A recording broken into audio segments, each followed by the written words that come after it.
Eto mga kababayan, wala muna tayong edit-edit sa video na ito kung ano ang lalabas sa ating bibig mga kababayan. Yun na po yun.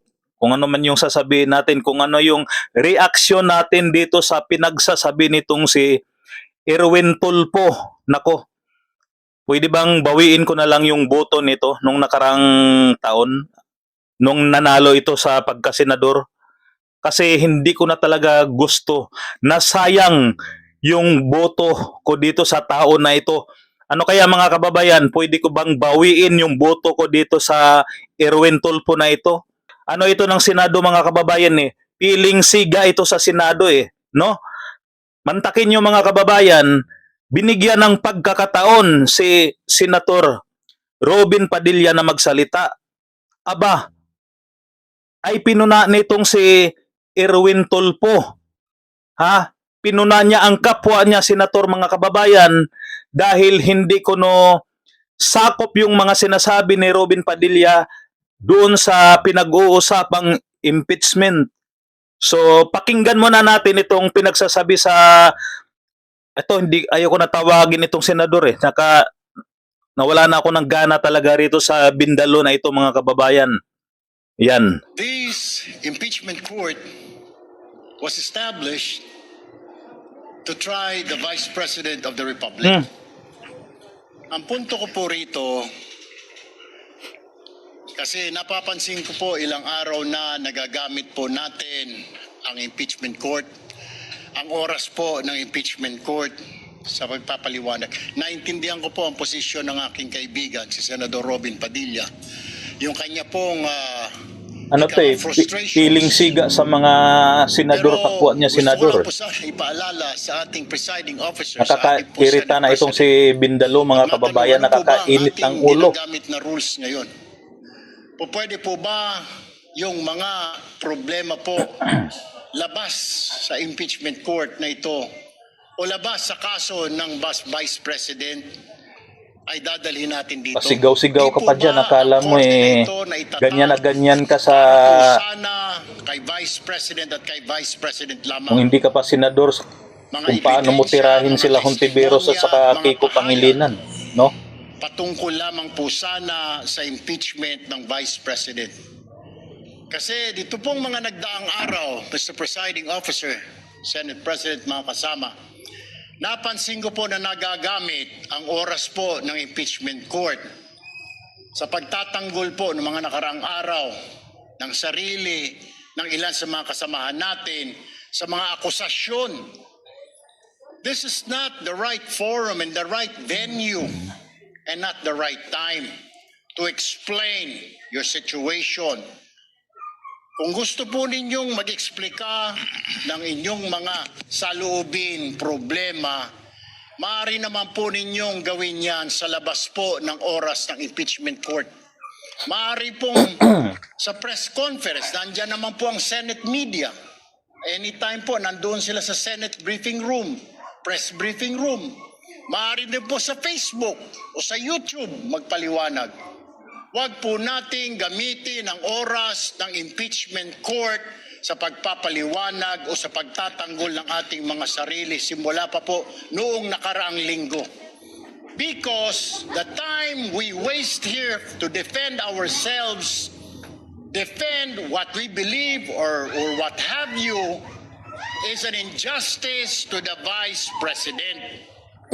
Yung oras po na ito dapat ilaan natin sa pakikinig sa depensa ng Vice Presidente, sa mga akusasyon laban sa Vice Presidente, hindi po pagdidepensa sa mga sarili natin kung tayo inaakusahan ng kung anong mga ahensya, kung tayo po ay may mga kaso, may mga investigasyon. This is not the right forum, Mr. Presiding Officer, Mr. President, Senate President. This is not the right place. This court was established, was created, the impeachment court, for the Vice President and Vice President only. This should be her time. This should be her forum, not our forum here na ilabas natin ang saloobin natin, mga sagot natin sa mga akusasyon, mga kaso laban sa atin. And this is not also the time, Mr. President, Mr. Presiding Officer, na hanapin yung mga kasama nating nawawala, nakakulong, dapat po doon sa Senado natin, sa sesyon natin, and not here in this court, Mr. Presiding Officer, Mr. President. Kaya pakiusap ko lamang po sana sa ating mahal na Presiding Officer and Senate President, let us follow the rules. May rules ho tayo. Kung hindi naman ho patungkol sa Vice President na sasabihin natin, hindi naman po patungkol sa depensa o prosekusyon ng Vice Presidente natin, then wag na ho natin payagan na magsalita pa po dito because nasasayang. Because every minute, every hour that we waste away from the defense or from the prosecution of the case of the Vice President, it is injustice. It is called injustice to the Vice President, to her family, yung anguish, yung kanyang sama ng loob, yung oras na nakabinbin ang kaso na ito. Let us do this impeachment trial as quickly as possible. If we have to clear the Vice President, then let's clear her. If we have to prosecute, then prosecute her with the evidence kung meron. Not waste our time kung ano-ano sinasabi natin dito to protect ourselves, to defend ourselves. This is not the right forum, Mr. Presiding Officer. Kindly wind up, Mr. Senator Senate Judge President. Erwin Tulfo. This is not the right forum for us to defend ourselves. Bring it somewhere else. Bring it to the press. Bring it to the social media, but not here. Thank you, Mr. President. So ito nga po yung nirereklamo nitong si Bindalo, mga kababayan. Pakinggan natin yung nirereklamo niya kay Robin Padilla, Senator Robin Padilla. Ito yung sinabi ni Senator Robin Padilla, mga kababayan, na pinagpuputok ng botse nitong si Tulfo. Ginoong Pangulo, nais ko lamang pong basahin ng Ayan napakaigsing po. manifestasyon po. The gentleman may proceed with his manifestation. Maraming salamat po. A'udhu billahi minash shaitanir rajim. Bismillahirrahmanirrahim. Alhamdulillah rabbil alamin. Aming mga kasama, ako po'y humihingi ng paumanhin sapagkat dito pong nakaraang linggo, lumabas po sa mga balita na may aligasyon na ako daw po ay hindi sumusunod sa batas. Ito po ay nakalulungkot para sa isang senador, sa isang senator judge, ang masabihan na hindi sumusunod sa batas. Samantalang nung tayo po ay merong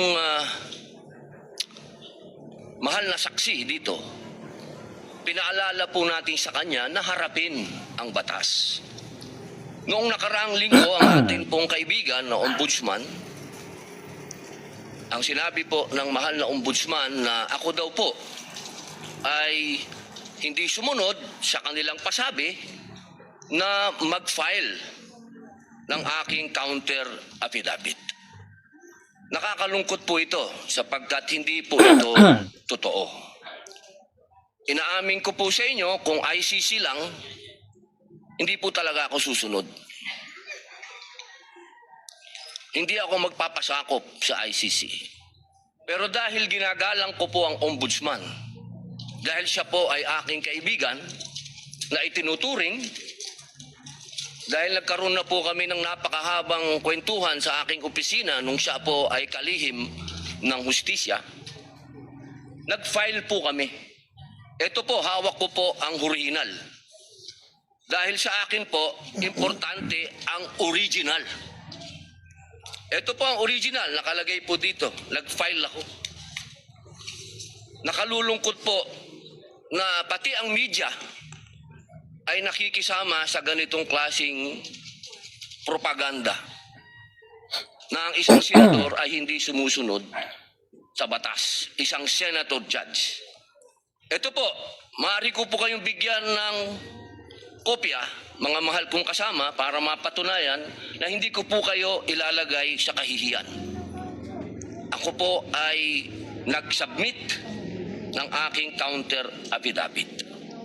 At ganun din po, humihiling din po ako sa aking mga kasama lalong-lalo na po sa aking kaibigan, Ginoong Pangulo, na sa mga ganitong pagkakataon, hinihingi ko po na tulungan din po ninyo kami.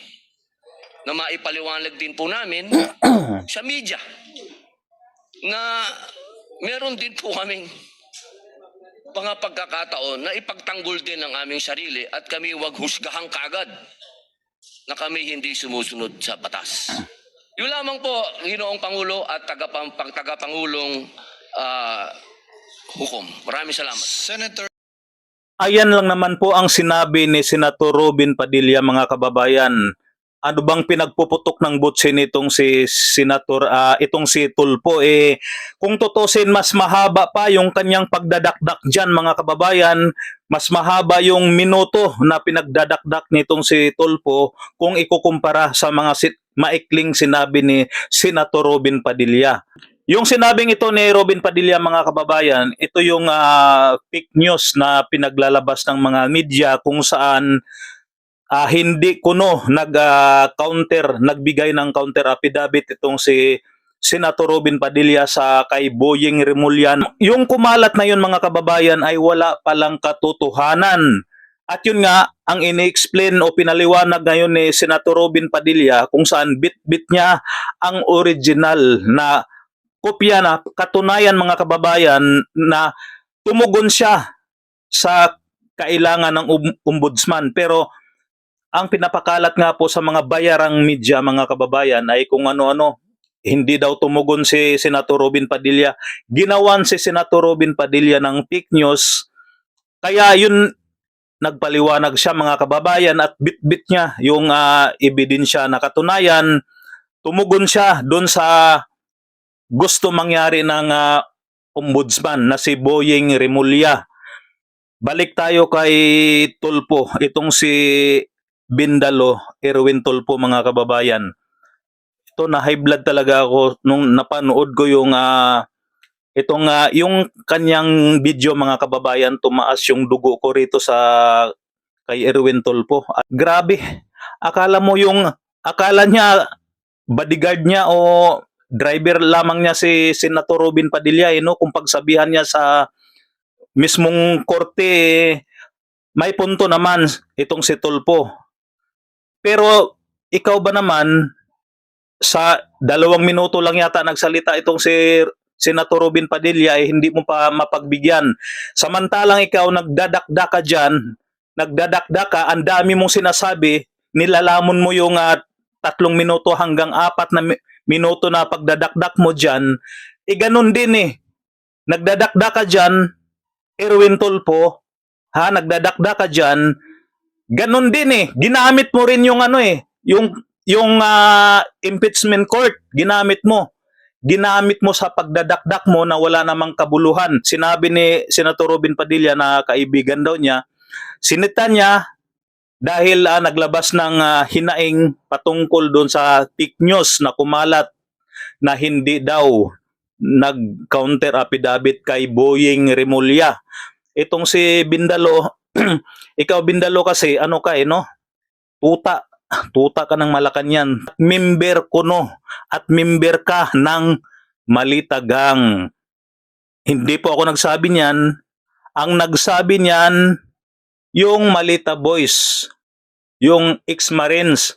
Sila yung nagsabi niyan at alam ng buong mundo yan na isa ka sana deliveran, Bindalo.